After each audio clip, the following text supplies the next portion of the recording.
Hello, namaskar. This is Firstpost and you're watching Vantage with me, Palki Sharma.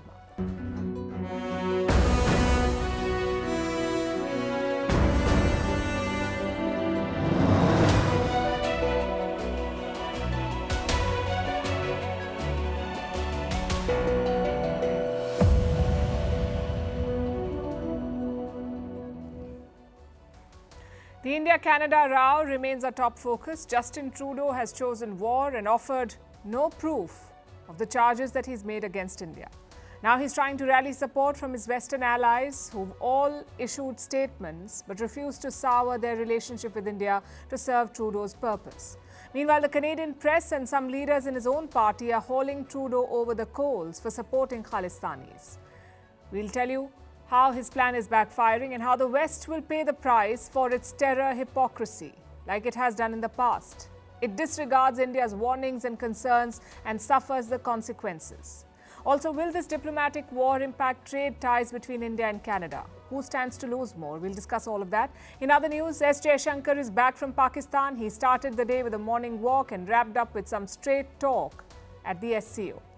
A report on the multi-bomb threats and how they have caused panic among Indian airlines, why the US has threatened to stop military aid to Israel, Episode 2 of the Netanyahu-Macron war of words, how billionaires are funding Donald Trump's election campaign and how it compares to that of Kamala Harris, why trust in the media is eroding and who is to blame for it, and companies do not want to hire Gen Z because they're too entitled and easily offended. We'll examine the findings of a new survey. The headlines first. Ukrainian President Volodymyr Zelensky unveils his long-awaited victory plan, rejecting any territorial concessions to Russia, calling for more support from the West, including an invitation to join NATO. The Kremlin says Zelensky's plan is futile.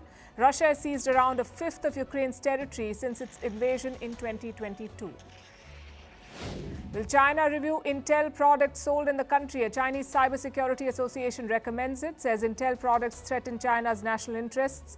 Semiconductor giant Intel is based in California. For months now, China and the US have been locked in a tit-for-tat tech battle.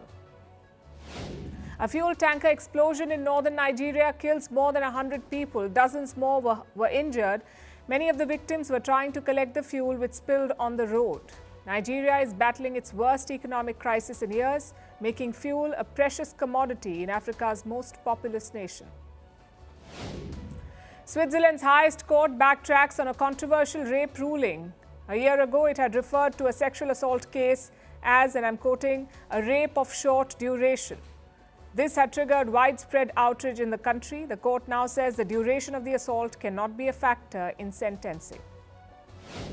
And in India, heavy rains lash parts of Tamil Nadu. Chennai faces severe waterlogging and transport disruptions. Schools and colleges shut.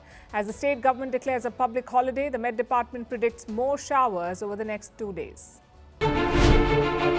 Firstpost decodes the U.S. election. Explains how America chooses its president. Your primer on the race to the White House. Everything you need to know about how America votes and its global implications. U.S. Election Explained. Every Monday and Thursday only on Firstpost.